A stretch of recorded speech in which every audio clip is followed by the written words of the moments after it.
Selamat sejahtera saya ucapkan kepada para pelajar. Hari ini, saya, Cikgu Aini, ingin mengajar anda semua mengenai unit 8, Syair Semenanjung Emas. Para pelajar boleh buka buku teks muka surat 32.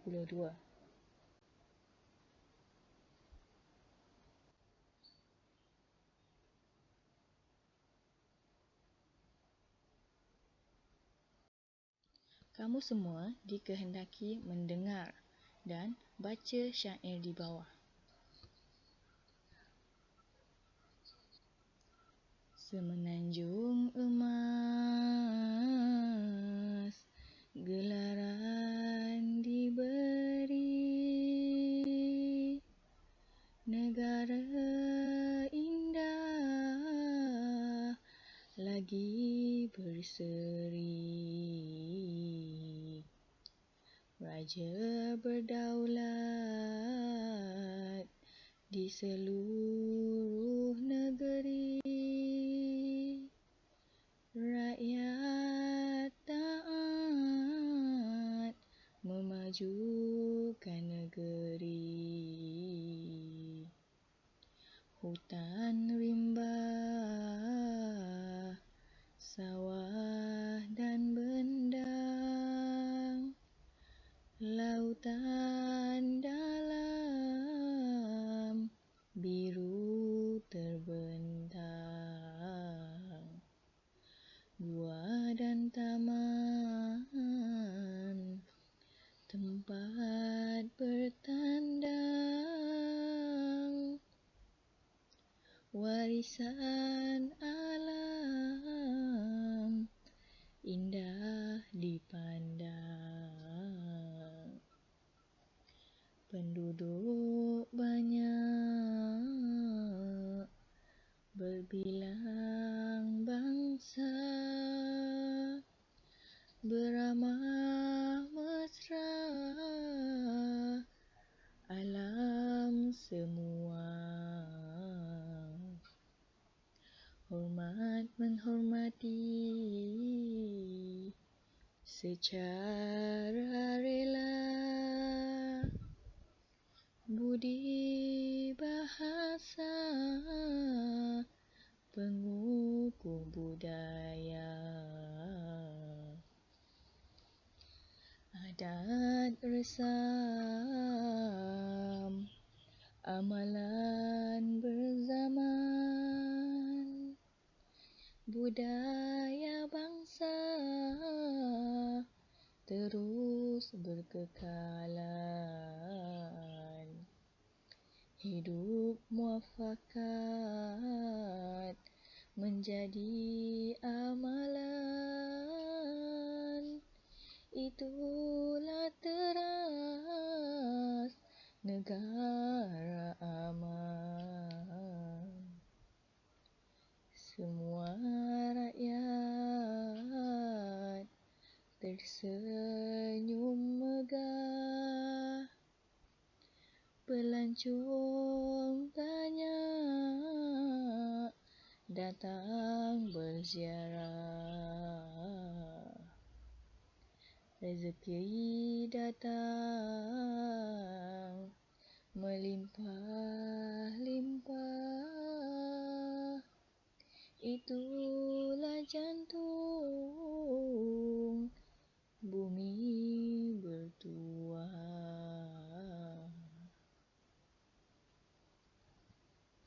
Okey, para pelajar, itu adalah contoh bagaimana intonasi untuk kita bersyair. Para pelajar boleh praktis secara bersendirian macam mana hendak menggunakan intonasi untuk bersyair.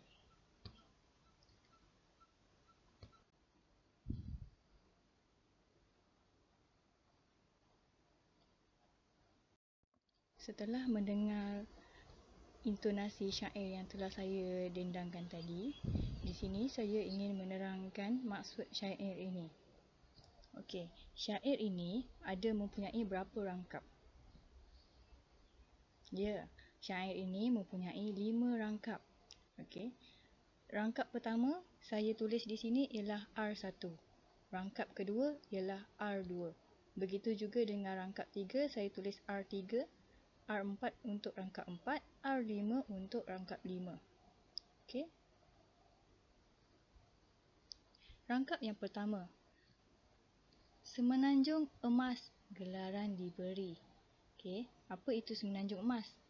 Okey, semenanjung emas dalam syair ini bermaksud tanah air. Apa itu tanah air? Tanah air kita ialah Malaysia, negara Malaysia. Negara indah lagi berseri. Maksudnya, tanah air kita ini mempunyai alam sekitar yang sangat indah. Okay, alam sekitar itu bermaksud persekitaran. Persekitaran negara kita ini sangat berseri. Apa maksud berseri? Okay, maksud berseri ialah bercahaya. Raja berdaulat di seluruh negeri. Rakyat taat memajukan negeri. Okey, raja berdaulat di seluruh negeri. Rakyat taat memajukan negeri. Apa maksudnya? Negara ini juga diperintah oleh raja-raja yang berdaulat.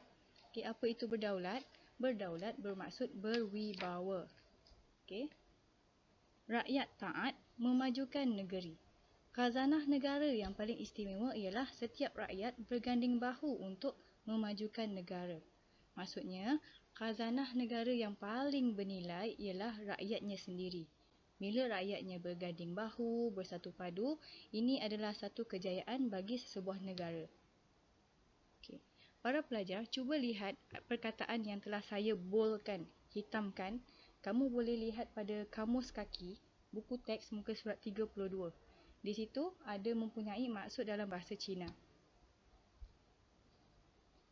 Okey, kita teruskan untuk maksud rangkap 2. Hutan rimba, sawah dan bendang. Okey, hutan rimba ni apa? Hutan lah yang ada banyak pokok-pokok. Sawah dan bendang, apa maksud sawah dan bendang? Okey, sawah dan bendang itu tempat untuk menanam padi. Kawasan untuk menanam padi. Lautan dalam, biru terbentang. Okey, ini lautan. Okey, itu maksudnya keistimewaan khazanah alam telah menjadi tempat bersantai bagi setiap orang. Maksudnya, untuk orang di negara kita, mereka menjadikan hutan rimba, sawah bendang, lautan sebagai tempat untuk mereka bersantai. Gua dan taman tempat bertandang. Apa itu gua? Okey, gua ialah lubang besar di kaki bukit. Okey, ada maksud di kamus kaki. Bertandang, apa maksud bertandang? Bertandang maksudnya berkunjung, datang. Warisan alam indah dipandang. Jadi, kita sebagai rakyat Malaysia, kita patut menikmati keindahan warisan alam ini. Okay, warisan alam ini bermaksud khazanah atau benda yang bernilai untuk kita simpan dan kita jaga.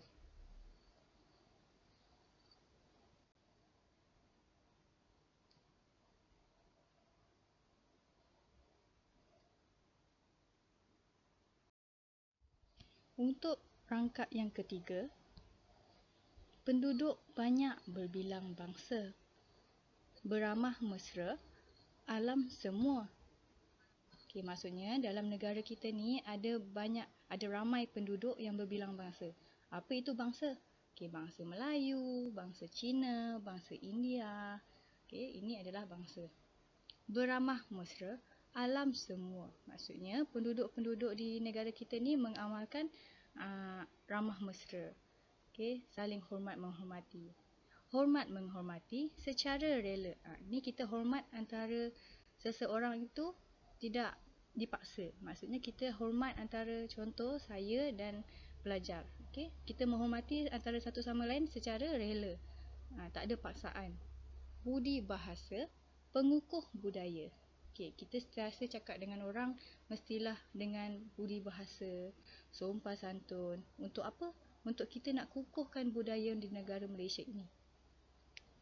Okay, maksud keseluruhan rangkap 3 ini, masyarakat yang berbilang bangsa dan berbudi bahasa telah mengukuhkan budaya bangsa.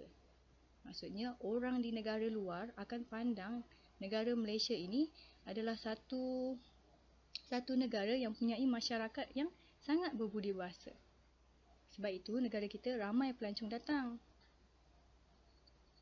Rangkap 4, adat resam amalan berzaman, budaya bangsa terus berkekalan. Hidup muafakat menjadi amalan, itulah teras negara aman. Okey, apa maksudnya semua ni? Okey, maksudnya adat resam. Apa itu adat resam? Adat yang telah diamalkan oleh nenek moyang. Okey, adat resam ialah adat yang telah diamalkan oleh nenek moyang, orang lama-lama.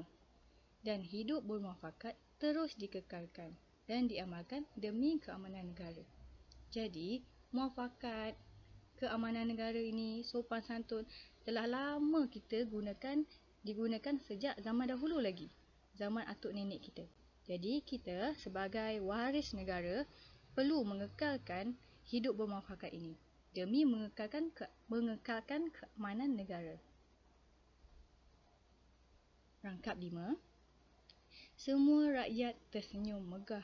Apa maksud megah? Megah tu maksudnya bangga, proud.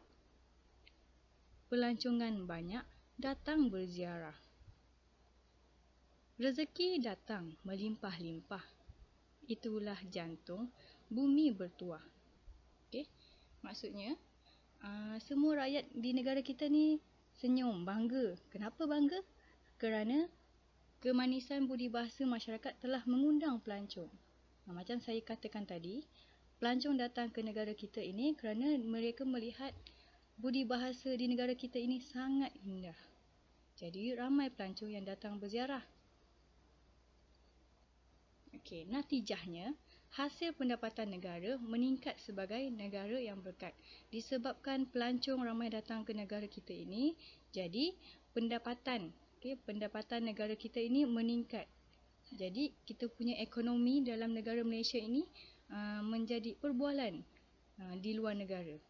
Itulah jantung bumi bertuah. Okay, disebabkan pendapatan negara kita ini meningkat, kita jadikan ia sebagai jantung bumi bertuah. Okay, itu maksudnya.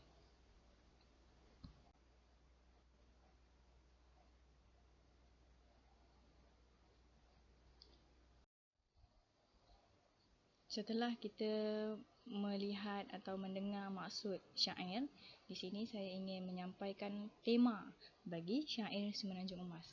Apa itu tema? Tema ialah apa yang mahu disampaikan secara keseluruhan oleh penyajak atau orang yang bersyair ini. Tema untuk syair Semenanjung Emas ialah menghargai tanah air. Kenapa? Di sini banyak disebutkan mengenai tanah air. Kita kena bersopan santun, kena saling hormat menghormati, kena menjaga alam sekitar, kena buat baik, kena memajukan negeri. Jadi secara keseluruhan dia ingin menyampaikan, penulis ini ingin menyampaikan kita perlu menghargai tanah air. Jadi tema kita ialah menghargai tanah air. Persoalan ialah apa yang penulis ini ingin rungkaikan secara kecilan. Nombor 1, mengekalkan warisan dan budaya. Orang yang bersyair ini dia ingin sampaikan kepada semua orang agar kita semua mengekalkan warisan dan budaya. Nombor 2, meneruskan warisan dan budaya. Okey, macam mana maksud meneruskan warisan dan budaya? Kita perlu teruskan amalan adat resam seperti hidup bermuafakat, tolong-menolong, ziarah-menziarahi, bersopan santun, berbudi bahasa. Ini adalah warisan dan budaya negara kita. Yang ketiga, persoalannya ialah keamanan dan budi bahasa merangsang ekonomi negara. Persoalan ini dapat kita lihat pada rangkap yang kelima. Dengan budi bahasa, ramai pelancong datang ke negara kita untuk melancong. Disebabkan kesantunan bahasa negara kita, semua orang bangga untuk datang ke negara kita, tanah air kita, Malaysia.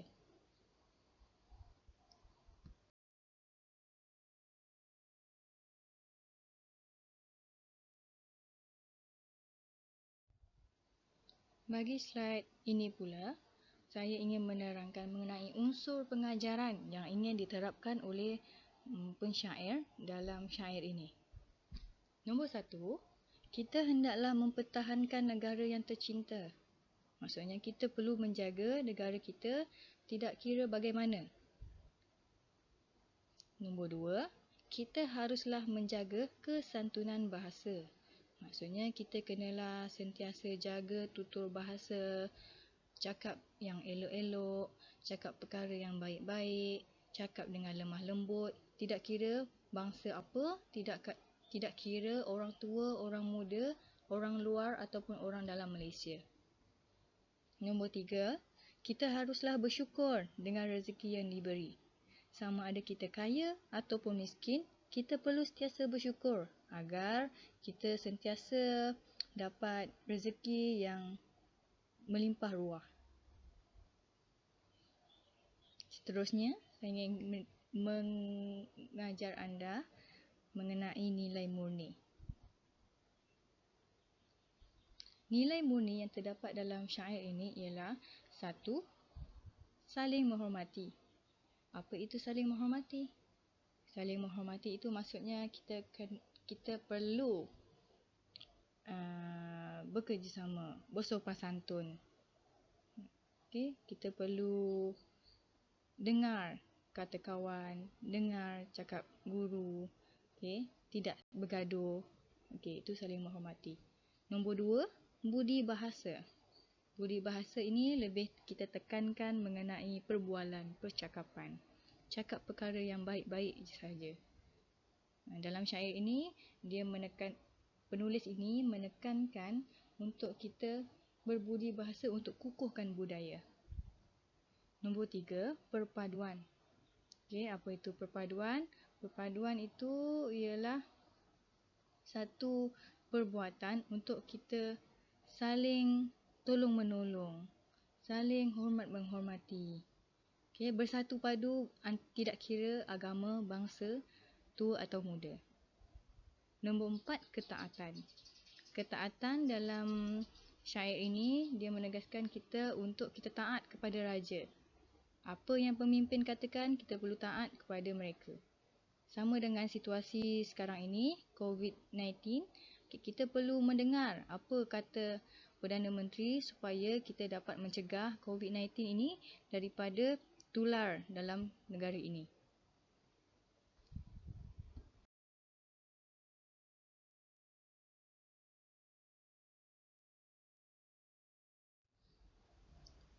Di sini saya ingin menerangkan mengenai gaya bahasa yang terdapat dalam syair Semenanjung Emas. Yang pertama, asonansi. Saya pasti semua para pelajar telah belajar mengenai sedikit gaya bahasa yang terdapat dalam sajak pantun yang telah kamu pelajari pada semester yang pertama. Apa itu asonansi? Asonansi ialah pengulangan vokal iaitu A, E, I, O, U. Cuba lihat perkataan atau baris yang telah saya sediakan. Warisan alam indah dipandang. Okey, jadi ada terdapat pengulangan huruf A, E, I, O, U pada setiap perkataan. Warisan ada A, alam juga ada A, indah juga ada A, dipandang juga ada A. Jika ada pengulangan A, ia adalah asonansi. Yang kedua adalah aliterasi. Pengulangan untuk huruf konsonan. Apa itu huruf konsonan? Huruf selain A, E, I, O, U. Cuba lihat baris yang telah saya sediakan. Penduduk banyak berbilang bangsa. Penduduk ada huruf N. N ialah huruf konsonan. Banyak juga ada huruf N. Berbilang juga ada huruf N. Bangsa juga ada huruf N. Jadi, pengulangan ialah N, N, N, N. Jadi, ia adalah aliterasi. Nombor 3, epifora. Apa itu epifora? Epifora ialah pengulangan perkataan di belakang baris. Okey. Raja berdaulat di seluruh negeri. Rakyat taat memajukan negeri. Okey. Ayat ini ada di rangkap yang pertama. Cuba kamu lihat rangkap yang pertama. Okey, rangkap pertama ada mempunyai berapa baris? 4 baris. Okey, raja berdaulat di seluruh negeri. Baris yang ke-3. Rakyat taat memajukan negeri. Ada pada baris yang ke-4. Jadi, ada pengulangan perkataan di akhir baris antara 3 dan 4. Negeri-negeri. Jadi, jika ada pengulangan di belakang atau di akhir baris negeri-negeri, ia adalah epifora. Faham? Yang keempat, metafora. Apa itu metafora? Metafora ialah bahasa kiasan yang tidak menggunakan bandingan, logik dan abstrak. Apa maksudnya? Okey, maksudnya di sini perkataan yang disediakan dalam syair itu ada mempunyai unsur logik dan juga ada mempunyai unsur tak logik. Okey, contoh jantung bumi. Okey, cuba kamu lihat jantung bumi. Adakah bumi ini mempunyai jantung? Jika kamu fikir bumi ada jantung tak? Tak ada kan? Jadi, ia tak logik. Bila sesuatu perkataan itu tidak logik, ia dinamakan metafora. Nombor 5, personifikasi. Apa itu personifikasi? Merujuk kepada sifat manusia kepada satu keadaan. Rezeki datang. Okey, sepatutnya Ali datang. Saya datang. Cikgu datang. Okey, tapi ini dia melibatkan bukan manusia. Okey, dia menunjukkan sifat manusia dalam satu keadaan, tetapi dia bukan manusia. Rezeki datang.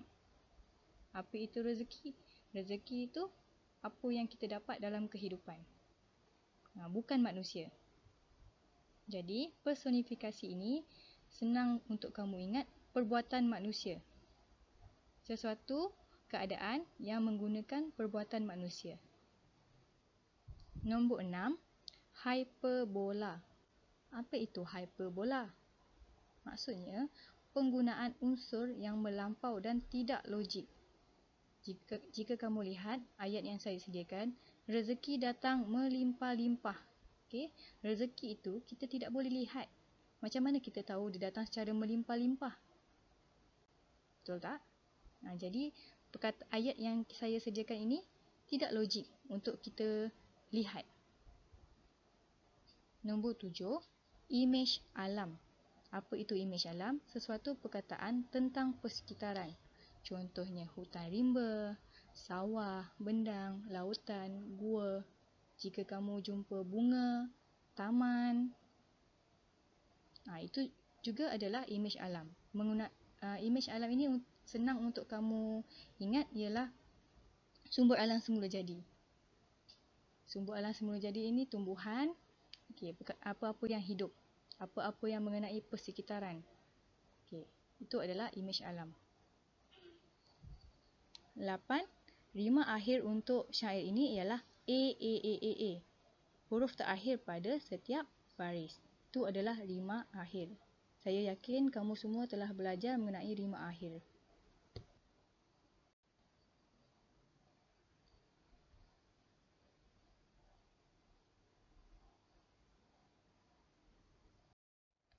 Setelah mendengar penerangan yang telah saya berikan sebentar tadi, para pelajar dikehendaki untuk membuka buku teks muka surat 34.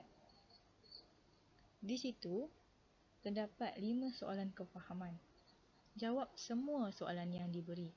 Kemudian, setelah selesai menjawab, pelajar semua perlu salin semula soalan dan jawapan di dalam buku nota atau buku latihan kelas masing-masing.